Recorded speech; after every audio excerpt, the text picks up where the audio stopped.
The scale of the destruction is almost unimaginable. Towns and villages destroyed. Lives destroyed. This is the home of the Alwani family, where 7 people, the father, the mother, and 5 sons were killed. People are saying that the number of those injured is very high, and they are mostly children. And when they ended up being killed and injured in the very place they went to look for safety. Syria. The conflict has led around 4 million people to flee their homes. More than 1.4 million more have left the country altogether and are now mainly in neighbouring countries, many in refugee camps. The war was happening in front of us. It wasn't good anymore. So we came here, with war happening on top of our heads. We hope it'll be better for us here. The most important thing is to be safe. We don't need much more. And they are not alone.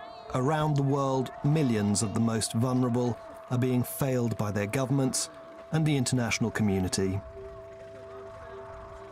Syria is, of course, in the media at the moment, but it's not the only place where refugees are coming from. There are about 15 million refugees in the world. Some of them come from Somalia, they come from Afghanistan, there are Palestinian refugees and Rohingya refugees, and all of them live in very difficult circumstances and do not know when they will be able to go home. Mali, and in fighting for control of the north of the country, hundreds have died, thousands have fled. Wherever there's conflict and people forced to flee for safety, women and girls seem to be at greatest risk. Rape and sexual violence are a real threat.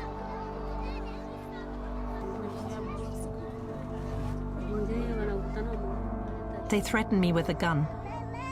If you don't give them your money, they kill you. If you wouldn't give them what they want, they would also rape you.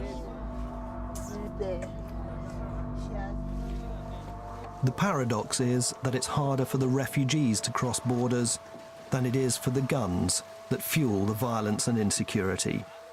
But 2 months ago in New York, 20 years of public pressure on the world's governments finally led to the adoption of an arms trade treaty that aims to stop shipments of weapons where they may be used for human rights violations. 7/L58 is adopted. We have a lot of hopes for the Arms Trade Treaty. We think that it really will stop the irresponsible flow of arms to those who use it to commit atrocities. But we need to remember, people cross borders for many reasons, not just to escape violence. Sometimes they're trying to escape poverty.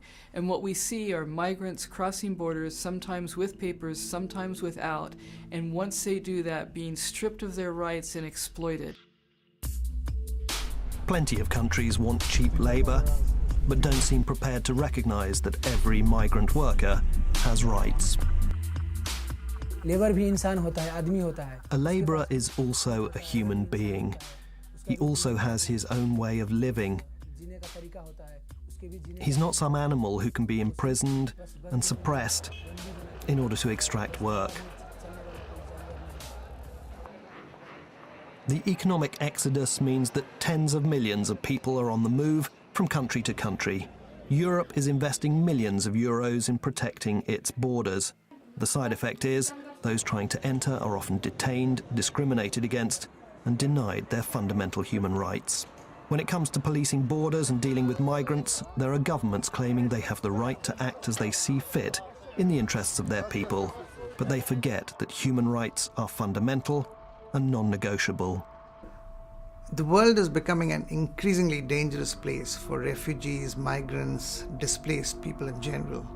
So the international community, political leaders, have to accept shared responsibility to protect the rights of these millions of people who are displaced and pushed out of their homes.